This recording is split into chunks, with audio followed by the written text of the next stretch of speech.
data aho muri hose turabakiriye kuri BCN muyoboro utembesha ubuzima bw'Imana ku isi hose tubakiriye tena no mu kiganiro Faith in Action ikiganiro wamugani tugaragaza cyangwa se tugenda tubatumira abantu batandukanye mu makarere atandukanye ahantu hatandukanye ariko tubatubwira uko bakipinga barinda ukwizera kwabo aho bari hose uyu munsi rero by'umwihariko tubazaniye aba diaspora bagiye kudusangiza uko barinda ukwizera kwabo mu aho batuye aho bize mu mahanga ko hari imvugo imenyerewe cyane cyangwa se wamugani imenyerewe ko umuntu ugiye mu mahanga biroroshye kagwa cyangwa se asubira inyuma cyangwa se ubukristo yarabayemo ubuzima yarabayemo akabuhindura ariko bano bo baje gutwereka ko bishoboka ko uko wabagaho mu Rwanda mu Kristo wamugani ari nako wanabaho wanakomeza kubaho aho waba uri hose twabatumiye umwe uturutse mu Amerika y'Amajyaruguru Canada n'undi wabaye mu Bushinwa bose bagiye kudusangiza uko wamugani babigenje bati ni gute bakipinze kwizera kwa ni gute barinze kwizera kwabo bakarinda bagaruka wamugani cyangwa se bakaba n'ungu bakira abakristo ikaze Deborah murakoze cyane kutwakira kariyo Timothée murakoze cyane kutwakira so kugira ngo wamugani tujyane duhuje reka tubaho umwanya batwibwire Deborah gerageza utubwiye Deborah ni muntu ki wamugani bose abadukurikira bakumenya murakoze cyane nitwa niyo nkuru Deborah ndi umukobwa ukunda Yesu cyane nkuko yabivuze nabaye mu gihugu cy'Ubushinwa nabayeyo imyaka 5 approximately nari umunyeshuri muri université niga médecine ni naho narangirije ndumva arebye muri introduction. Thank you. Timothée murakoze nanjye nitwa Mugisha Timothée mba muri Canada umujyi wa Ottawa nagiyeyo ngiye kwiga so ndarangiza ngumayo ubu niho mba so ndi umusore ushima Imana so ndishimye kuba ndi hano murakoze. So murumva ko abantu turi kumwe hano hari experience bafite hari ubunararibonye hano mugani bafite bo badubwira ko banesheje cyangwa se bavuguruje iyo mvugo nk'abakristo wenda wamugani barakijwe cyangwa se baragiye bakijijwe so turabatumiye mu kino kiganiro ntago ari cyacu twenyine ugize ikibazo ushaka kubabaza mu gihe urimo kwicana kuri YouTube wakwandika muri comment cyangwa se tukaza kuguheza nimero yaho wakoherezaho ikibazo cyawe hanyuma Deborah turashaka wamugani kugira ngo tugendane nawe duhe ishusho yaho wabaga mbese na environment wabagamo tugerageze kumva Deborah aba bantu aha hantu yahabaye ate nk'umukristo.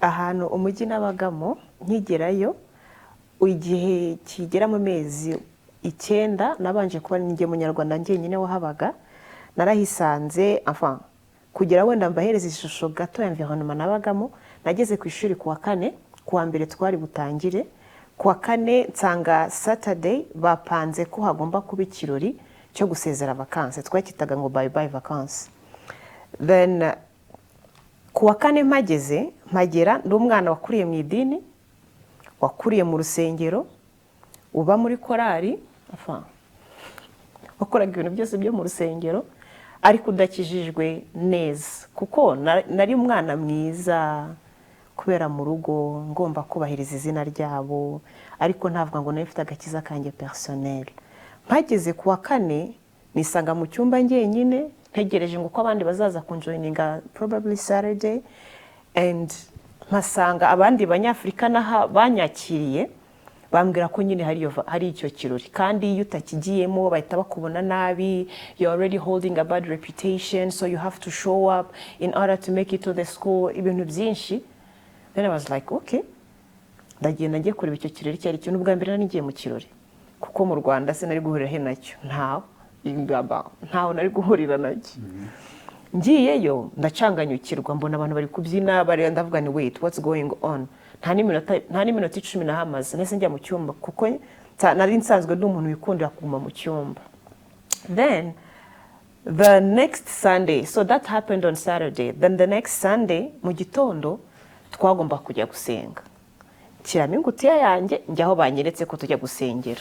Surprisingly, ababyinaga nijoro nibo nasanze ku gatoti. And I was like, wait, what just happened? Noneho ndabaza baretse gato. Uriya se wandi wari kubyina nijoro?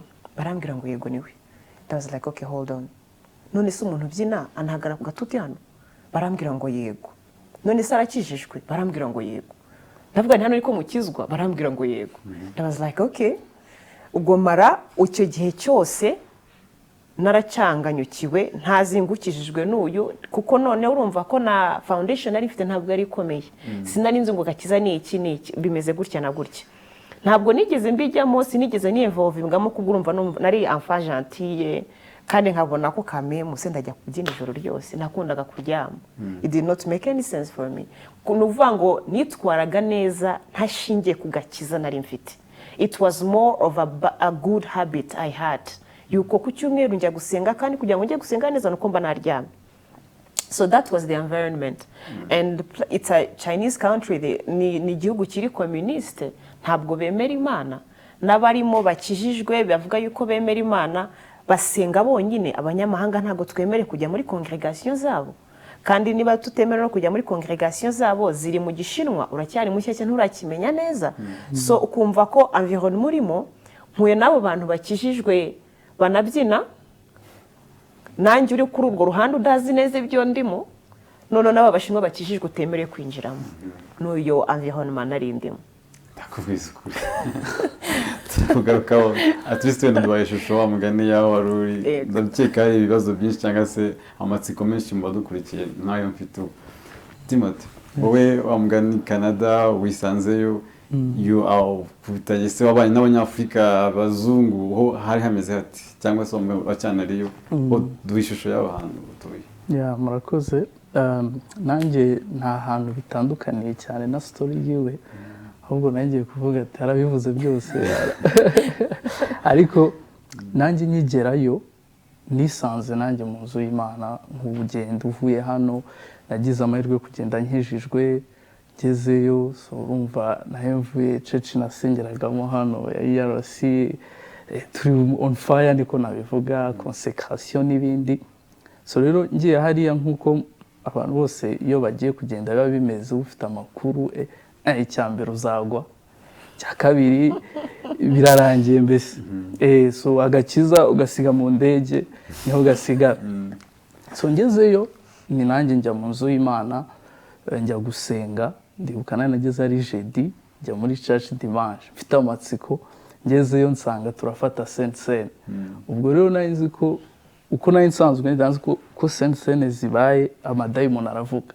Avuga ati ngiye kubona abadayimoni yo muri Canada rero burya avuga. So rero turayifata birarangira, baza none abantu twari kumwe muri church barasohoka kidogo tujya kwicara ahantu.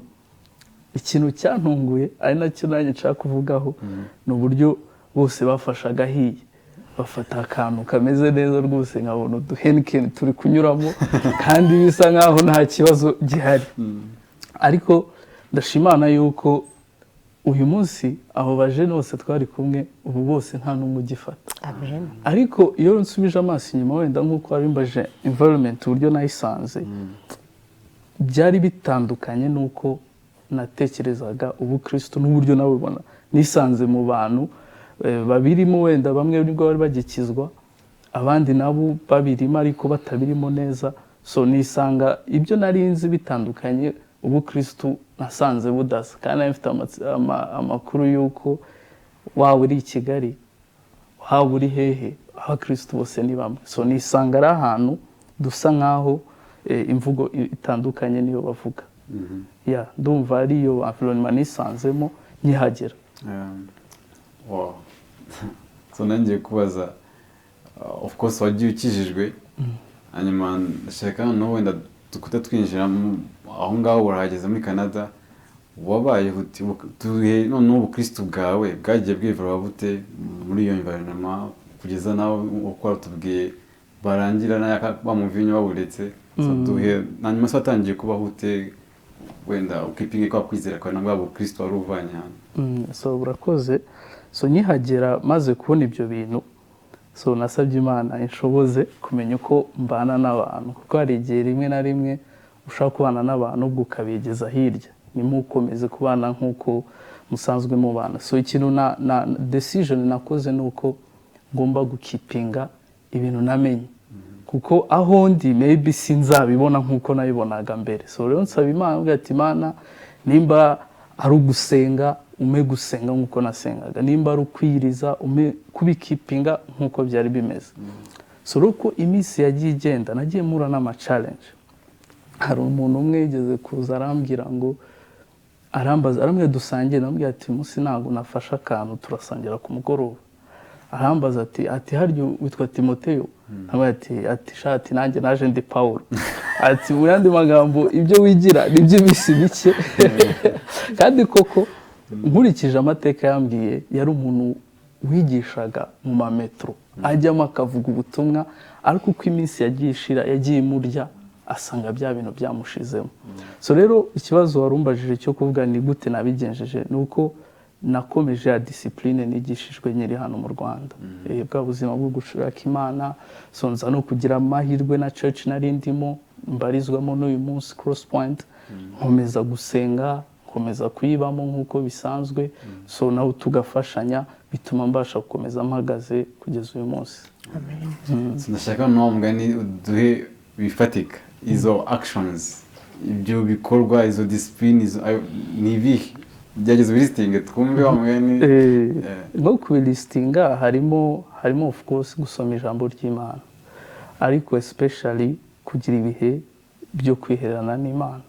So nagize amahirwe yo kujya mu masengesho inshuro nyinshi zishoboka, so nza no gushyiraho discipline byibura nimba ntagiye buri mwaka, byibura umwaka umwe nkaba nafata umwanya wo kwiherera n'Imana. Hari ikintu cyo kuvuga busy, turi busy, umwanya wo kuba wajya mu masengesho iminsi 40 biragoye, ariko abantu bafata vacation for 21 days. So kibaza nimba ujya muri honeymoon na sheri wawe iminsi 20 wabitafata byibura 14 muri yo cyangwa se na 20 n'umwe ukajya gusenga ugashaka Imana. So rero navuga ko ubwo buzima bwo kwira n'Imana, kujya mu masengesho uko bishoboye gashoboka kenshi, gusoma ijambo ry'Imana, no gushaka inshuti, uriya nabyo nabonye ko ari ikintu cyamfashije ndi hari. Nagezeyo ngira inshuti nziza zisenga, tukomeza dutyazanya hagati muri twebwe ku buryo no twafataga ntiyaducikaga, ngombaga kurya Yesu ukamukunda by fire by force. Katuve muri Canada tugaruke mu Bushinwa. Debo wisanze aho hantu wa mugani abapatinga ni nabo bana worshiping, so biragucanze. Hanyuma uza gukizwa, byagenze bite muri iyo environment, muri abo bantu wa mugani bumva ko bakijijwe uko babibonaga, we byaje kugenda bite? Duhe. En fait navuye mu Rwanda narakiriye agakiza, ariko ntari fondi, donc ntafite amahame y'agakiza, kuko aho nakiriye agakiza, wakiraga agakiza ukajya muri korari, and that was your salvation. Wahita gukora umurimo w'Imana, nta bintu byo kukwicaza ngo amahame nayangaya, umuntu ukijijwe yitwara gutya, kwiriza bifite no mumaro, no, ibyo ntabyo twigeze tugira. Cyane ko nkunda kubivuga, cyane ko nari umwana w'umukozi w'Imana, so it is assumed ko you should know about those things, kuko niba iwanyu babyigisha abandi, definitely you should have learned something from your own. Niko nuvuga ngo donc nagiye nkijijwe in quotes. Then kubera aho hantu narindi ndi umuntu ukunda gushakisha cyane, ntabwo nari satisfied n'ubwo buzima. Nkunda gusoma ibitabo byinshi cyane, ibitabo bya theology, ibitabo ibintu byinshi cyane, noneho ntangira gushakisha Imana yanjye, kuko nagize iyo nsanga ntayo mfite. Nsanga Imana abandi bavugaga ngo Imana iravuga ngo Imana ikora ibi nibi, nsanga nge ntabyo mfite, nta nibyo nzi, nta naho kubishakira hahari. Noneho kubera ko ari nge Munyarwanda ngenyine wari uhari, kandi nkabona ko nabo bana bose bari gukora ibyo byose, burya n'abana burya baravuye iwabo ari bakijijwe, bakaza byitwa ko bakijijwe, ko harimo abana b'abatambyi, harimo abana b'abakozi b'Imana bakomeye, bavuye mu bihugu byabo ari abakozi b'Imana bakomeye. Then nkavuga ni no Mana ninjya kwishakira muri aba ngaba ntayo nzabona. So I had the urge to go and seek and find that God for myself. niko nageze aho nyine nshyiraho discipline nkunda kuzinduka nkajya twatangiraga amasomo 7 yeah I believe twatangiraga amasomo saa 9 za mu gitondo niba dutangira saa 9 ahara discipline nkabyuka saa 9 nkasenga isaha narangiza gusenga isaha nkongera nkarya iminota mike nkabyuka nkitegura nkajya mu ishuri noneho nagezeho mfata n'igihe nkajya mfata nk'amasengesho niba nabyita ko ari ay'umwaka kuko narasengaga mpaka kuko nkavuga nti ndasenga mpaka Imana nyibonye noneho kubera ko ntabaga nzi n'uburyo bashaka iyo Mana narishoragamo gusa nkagenda na ignorance yose ariko nyine nkagenda nkavuga nti ibyo ari byo byose nubwo nta muntu mfiteho kubaza ngo anyobore ambwire ati bigenda gutya na gutya ibyo ari byose iyo Mana niba hari nzayibona ninta nayibona ntacyo nzigira mu ijuru. So that was the mindset I had. Rero ibyagiye bimfasha noneho community twavugaga yuko dukijijwe nagiye naho mba involved nka serving, and serving that to me it was saying as long as I'm standing on the pulpit I should never do anything that is going to challenge what I'm saying at the pulpit. Kuko niba mpagarara nkabwiriza abandi ntabwo nagakwiye gukora icyatuma abandi bambonaho umugayo, kuko kurumva mu mujyi nabagamo ninge munyarwanda ngenyene bakavuga tubwo niba Deborah yitwaye gutya ubwo abanyarwanda bose niko bameze, kurya n'abandi bose bagiye baza iyo bitwaraga nkuko nitwaraga bavuga ati ni Deborah wabanduje, Deborah tuma tutabatereta, Deborah yabaye Deborah. Ariko on one side, even though I hadn't caught the understanding of knowing who God really was, it was kind of being a shield ku buzima bwanjye, kuko byarandindaga ibintu byinshi nkaba nanjye ubwanjye nyese nishore mu bintu kugira kubera kubitinya n'ibiki. Ubwo nyine nyuma y'igihe runaka nibwo naje kumenya ibya BCC nkiga classe. Buri gihe iyo mvuze kuntu nize classe buri gihe ntera blague nkavuga ukuntu abarimu banjye ngewe narabagoye cyane rwose kuko narasomye theology nyinshi y'ubusa. Narasomye ibintu byinshi cyane by'ubusa. Ariko even though I was in that kind of environment, what I had learned, even though I did not understand it, or even though I had not received the revelation of what it meant, still byarandinze. Byandinze kwiyanduza. Byandinze kuba nahinduka undi muntu ku buryo nataye iwacu bakanyoberwa. So I think that was, sinzi nambashe gusubiza neza. Okay. Shaka kubaza kino kibazo. Hanyuma se wowe ubona abo bantu mwabanaga nabo wenda niyongera mu babagamo benshi nzi ko barimo ubona ari iki gituma bagwa iyo mvugo nyine ikoreshwa ko abenshi nabagwa? It's the desire, kuko ijambo ry'Imana ritubwira ko irari ritwita rikabyara icyaha. So hari akantu umuntu aba afite mu muntu kuko ari umuntu kandi umuntu yaremanywe icyaha. Kuva aho Adamu na Eva bakoreye icyaha bakagaragaza ko icyaha cyahise kijya kuri twebwe twese kugeza aho Yesu yaje agakuraho icyaha burundu. Icyo kintu rero uragifite muri wowe. As long as you haven't received Christ as your personal Lord and Savior, uragifite. Nugenda ukabona opportunity yo kugishyira mu bikorwa ntinduri bukubuze. Kuko niba mvuye mu ahantu ababyeyi banjye bamuzaga wenda nari mfite I had a curfew, nari mfite inshuti zanjye bagomba kuba bazizi, aho nagiye bagomba kuza kuntwara, nuvuga ngo I was very restricted mu bintu byinshi.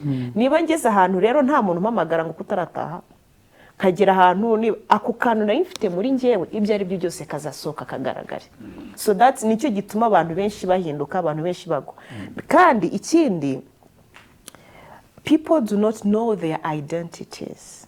Nuvuga ngo uba mu nzu y'Imana ukayimaramo igihe kirekire ariko utazi kuri umwana w'Imana. Ugasanga wowe ubwawe nawe ntabwo uzi ibyo urimo, tu te balades partout seulement. Tu ne sais même pas ce que tu es en train de faire. Tu ne sais même pas ce que tu es en train de vivre.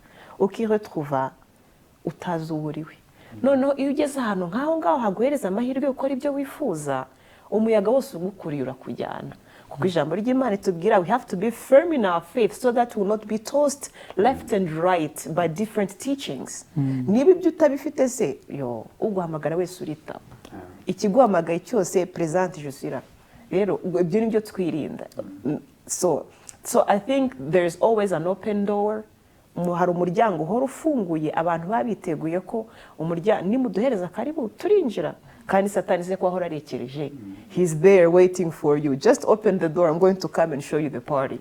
Nuko biba bimeze. So ni muri ubwo buryo. Okay. Thank you, Deborah. Timothy, muri Canada.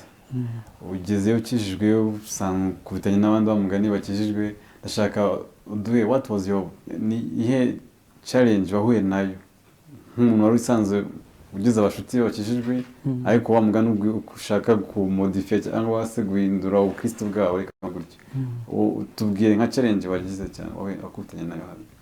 Challenge wenda navuga nahuye nayo kubijyanye na church ni ukubona nyine abantu wavuga ngo bari mu nzu y'Imana batabirimo basa nyine nkaho barasenga ariko nanone ntibasenga ukabona baravanga isi bakavangira Imana so rero bigatuma nawe wibaza ati se kuko hari ukuntu ushaka kuba ukavuga ati ndi kumwe na Deborah ambere urugero wenda niyo nagwa Deborah yampagurutse ariko none ukagira ahantu sometimes ukabona yuko abantu muri kumwe abenshi baracyacumbagira cyase abandi ntibanabirimo ariko murabana mu nzu y'Imana so niyo challenge ya mbere nagize.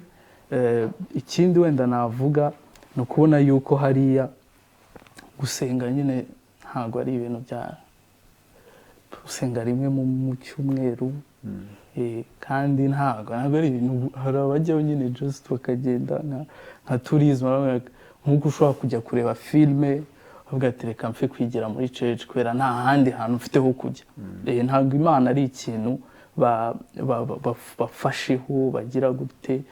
Ikindi wenda no mu buzima busanzwe usibye muri environment uburimo hanze ugasanga nta nubwo umuntu azi Imana wa mwana avugana ukumva rwose ni story atazi ukajya uca no ku ma eglise bari kugurisha bari on sale and it's on sale church so rero agire ni challenge ubu ufite ukavuga ati aho mvuye bafite icyifuzo cyo kubaka aho ugeze usanze ari church bari kugurisha ni ahantu habiri hatandukanye izo challenge z'ibintu bishyashya kubibona so tumva ari ibyo ngibyo. Ndashaka kubaza kino kibazo akenshi bakunda kujyaho impaka cyane bavuga ngo kuri cultures zitandukanye ku buryo wenda tuvuga nimba ari umunyafrika ari umunyarwanda ukijijwe uri mu Rwanda hari ibyo n'umuco utemera gukora sibyo ariko wagera hariya ugasanga byo biramenyerewe n'ibintu bisanzwe nishiramo akabikini nkamanuka hane nibisanzwe sibyo so ndashaka muduhe ishusho cyangwa se wa mugani mutubwiye mwebwe ibi ngibi mwabinesheje gute cyangwa se mubyitwaramo mute nkawe ukiriyo kuvuga ngo even though mbona kuri bari ikintu kimenyerewe ariko jiwe I can't do it tubwire wenda.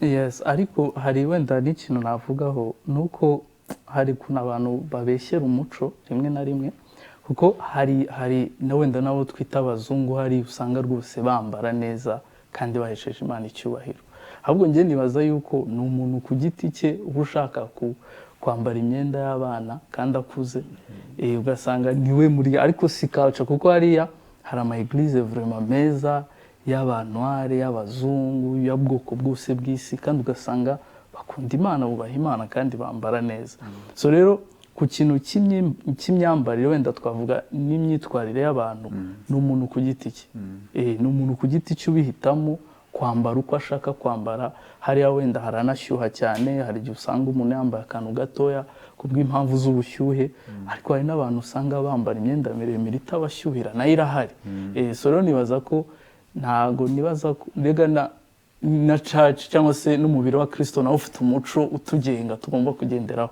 so nibaza yuko rero ntago ari ikibazo cy'umuco ahubwo ni ikibazo cy'umuntu ku giti cyiwe. Ikibazo cy'umutima so Deborah wowe byameze bite wowe bivuga ute itorero the church the Chinese who were saved abashinwa bari bwa mbere mbona umuntu avuga mu ndimi yari umushinwakazi. That's the first experience I had with a person speaking in tongues. Tureka abo ngabo babyinaga bakana worshiping kuko nabo bazivugaga ariko I went to this church twari habaye I think it was a Christmas festival kuko ibintu nk'ibyo ngibyo twabaga twemere kujya niyo tutaterana nabo ariko byibura mwarahuraga somehow mpura n'umudamu nk'umukecuru ukuze yari ari munsi y'intebe ahantu and she was praying in tongues. Narabyumvise ko ntabwo cyari igishinwa.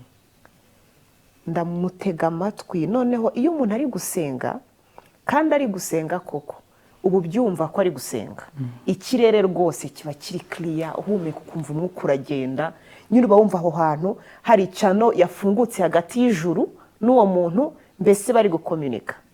So even though back at school I had that experience y'abantu bavanga, ariko outside on the other side hari abantu bari genuine, banyereka ko kwa kuntu ndi gushakisha Imana ntazi aho nyishakira, God is actually there and he's actually operating in his people.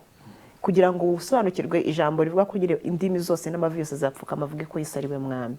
So ikindi kintu cyamfashije cyane, navuze yuko ari indi community y'Abanyarwanda yaje.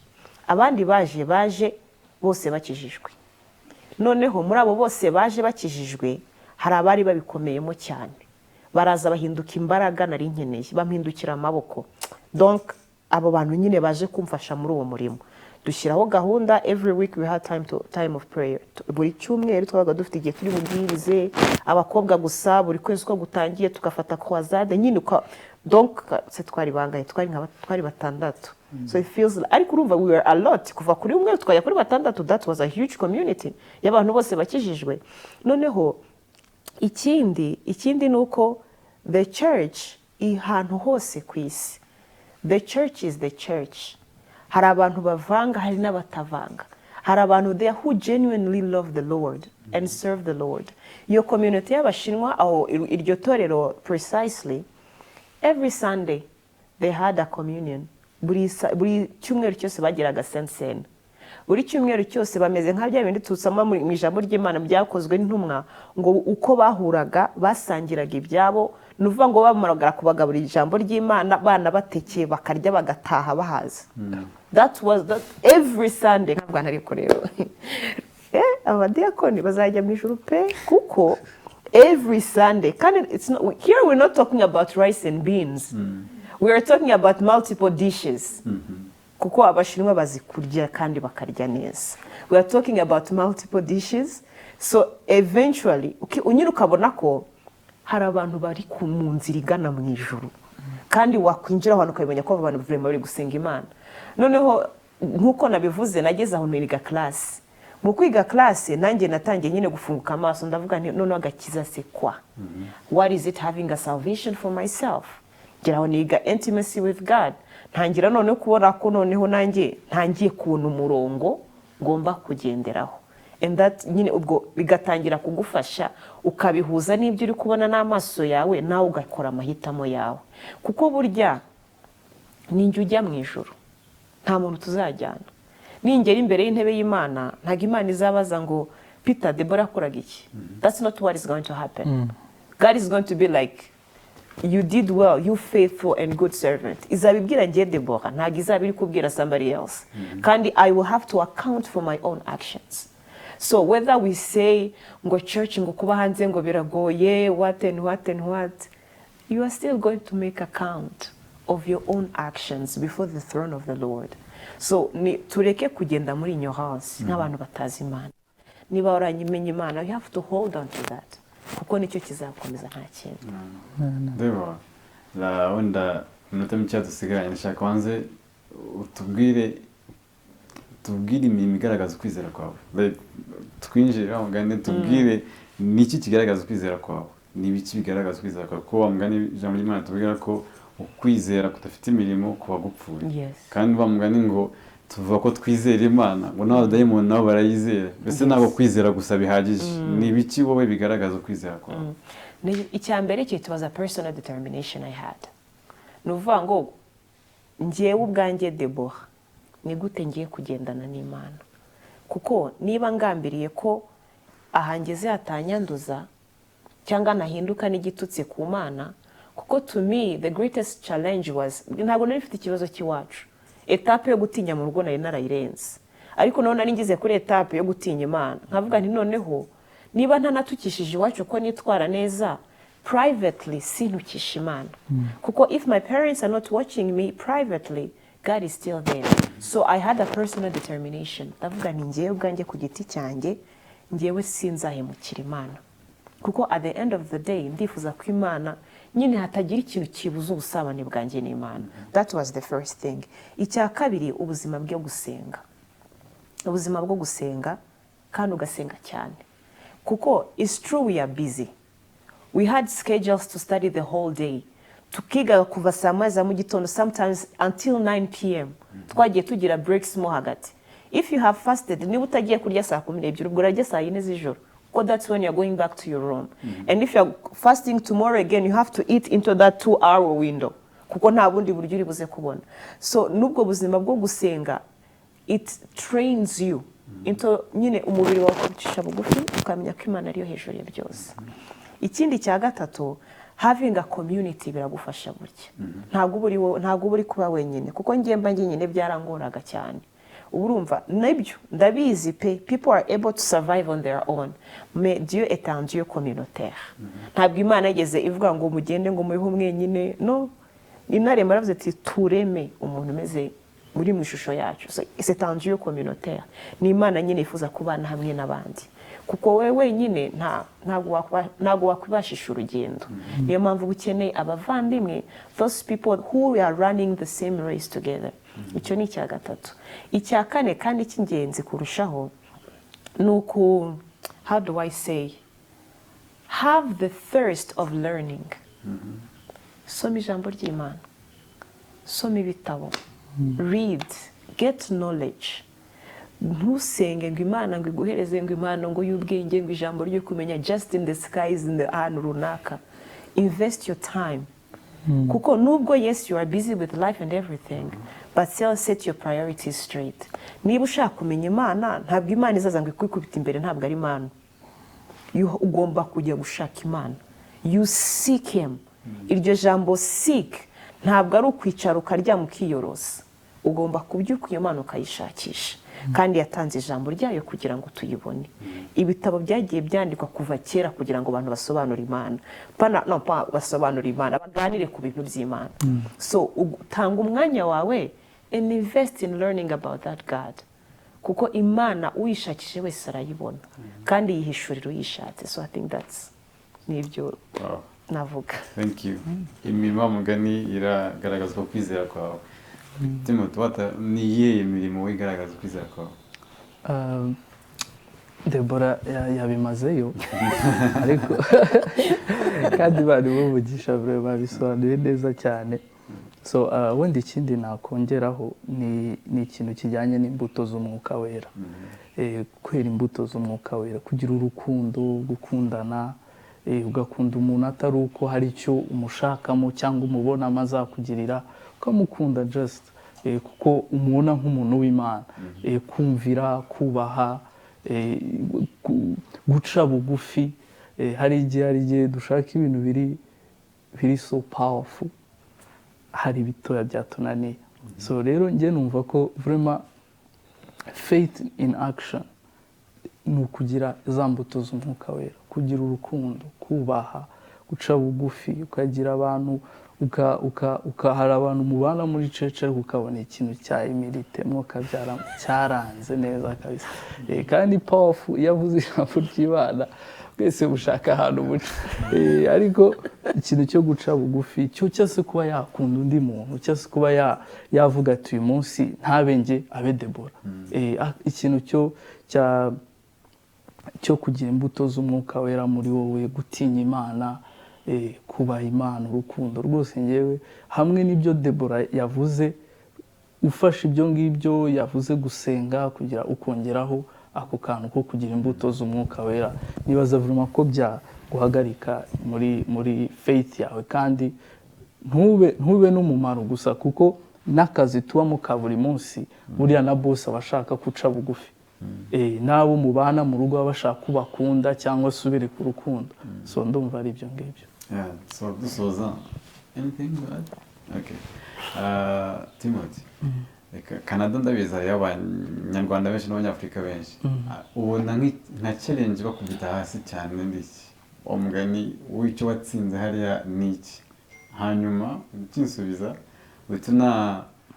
unambwira icyo uvuga ko iyi mvugo wa mugani bimenyereye ko abantu nyine bagiye hanze bagwa cyangwa se bagiye ahantu abantu batabazi bagiye mu bantu batabazi bisanzwe ni gukora bya bintu yatinyaga so wifatanya byombi wenda reka mbere ku cya kabiri cyo kuvuga ngo abantu bose bagiye hanze baragwa rwose ndumva atari byo yenze abantu benshi bahagaze ahubwo bakomeye cyane ubwo kurusha sinzi niba kurusha n'abari i Kigali wenda nababeshye ariko ndazi kuvuga ko barahari kandi basenga Imana kandi bayubaha kandi mu moko yose usibye n'abanyarwanda cyangwa se n'abanyafrika n'abazungu bakunda Imana batinya Imana vraiment barahari so ntago agakiza kakugeza muri Canada kakakugusha akosa agakiza wenda n'umwambaro wambaye kubera yuko mugani wa Deborah wavukiye mu nzu y'abantu basenga n'umwambaro ntabwo uzi Kristo ugeze hariya bikagwa cyangwa ukabita mu mazi ntabwo uzi Imana ahubwo ukeneye kuyimenya ikindi wenda kigwisha abantu biwacu cyangwa se reka mvuge wenda n'abajene nuko hariya tugera tukabona ibintu tutari dusanzwe tumenyereye urugero ukakora ku mafaranga utari wagakoraho ukiri hano iwanyu sibyo so rero iyo yakozeho apeti bagishe pe apeti ngiye ndibuka nkora bwa mbere bampembye amadolari 500 hari ubwa mbere nyashize ku mufuka ntavuga ngo nayo ndi muntu nagiye ahantu nkajya ngurira abantu wifata nta kibazo so rero iyo nza kuba ntakijijwe nari kwisanga mu bindi bintu kubera yuko mba exposed ku kintu ntamenyereye so rero ikintu mbona kitukubita hasi nuko tugwa mu bintu bitamereye yaba ari ubushobozi yaba ari yo liberté wenda uribana uri muri université uri hariya nta mubyeyi ntaki ugasanga wagiye mu bintu nawe utaruzi ko ikindi ni environnement musanga hari igihe usanga abantu ukagwa wenda mu bantu rwose navuga barangiye byanze pe so rero kubera uba ugeze mu gihugu utazi abantu nibo muhitamo inshuti so inzira bakweretse niyo ujyamo ibyo bintu bibiri nibyo usanga bikubita abantu hasi ugasanga ntibakomeje guhagarara nk'uko bari bahagaze mbere ibyo kintu cyo kuba exposed ku bintu bishya utaruzi hamwe n'ikindi cyo kugura muri environnement wenda ikujyana mu bintu bita hesha Imana icyubahiro so urajya inama y'esasa yaba ari abateganya kujyayo yaba ari abariyo bakirwana n'ibyo byose njyewe inama najya ku muntu ushaka kujya hariya hantu ni ukuri abanza yiha Imana pe ayiyegurire avuga ati ndayihaye ubuzima bwanjye niyo nama najya ya mbere kuko hari ukuntu ugira amatsiko yo kuvuga ati ndashaka kujyayo reka nanjye numve cyangwa se kera sinzi ubu niba bikigezweho cyane twabonaga abantu bavuye hanze tukabona abantu batabaho ngo baza bitakiriho uri kugivuga ariko ndakubwiza ukuri umubiri ni umubiri urashuka ugwa mu bintu utarusanzwe uzi ko ushobora kugwamo inama rero njyewe najya ku muntu ushaka kujyayo cyangwa se uri nayo ni Imana kuko Imana niyo yakurinda ubwo bushukanyi niyo yakurinda kugwa niyo yakurinda uretse no kuvuga ku by'agakiza ariko no kubaka ubuzima bwawe yaba urugo yaba kuba watera imbere mu buzima ukeneye discipline ukeneye kugira ibyo wubakiraho so rero niyo mpamvu numva rwose icya mbere ni ukwiha Imana ikayobora ubuzima bwawe yaba ku bari mu Bushinwa n'abateganya kujyayo wowe wabajya inama ki icya mbere ni ukudatinya hanze ariko kutatinya ni kubera icyo utahatinya nuko you already know who you are you already have a foundation in Christ ngo Timoteyo yamaze kubivuga donc you need ukeneye kuba uri hasine mbese warashoye imizi bien warashoye imizi neza muri Kristo icya kabiri nuko uba wemerera Imana ikamara muri wowe irari ryose kandi ry'ikintu cyose ugasigara ufite irari ry'iby'ijuru gusa ugasigara wifuza iby'ijuru gusa kuko iyo ugeze hariya yewe n'amatara araka ugatinya ibintu byose ubona byaka kuko hano uvuye mu Rwanda mva muri Kigali ntabwo yakaga nk'uko yakuno munsi ariko ahantu hose ubu hari amatara rero hari ugerayo n'amatara yonyine ukatuvuga ati reka ngome nicaye kuri aya matara byibura ndebe uko yaka. So ibintu byose rero satatire, ibintu byose biba bikuhambagara ati ngwino turebe, ngwino dusange, ngwino udusogongere, ngwino ariko wumve, ngwino. Niyo mpamvu ugomba gusaba Imana ikakumaramo irari ryose rigashira mbese ugasigara uri intumbi imbere ya Yesu agukoresha ibyo ashaka byose. Ikindi cya gatatu kandi nacyo cya nyuma, ku muntu uriyo deja wamaze kugerayo akagenda atakijijwe cyangwa akagenda akijijwe bikivanga kubera sosiyete yisanzemo, nagarukira Imana irababarira, Imana ihanaguraho ibyaha ukongera ukaba rwose mwera ihanagura ibyaha byacu byose ikabimaraho.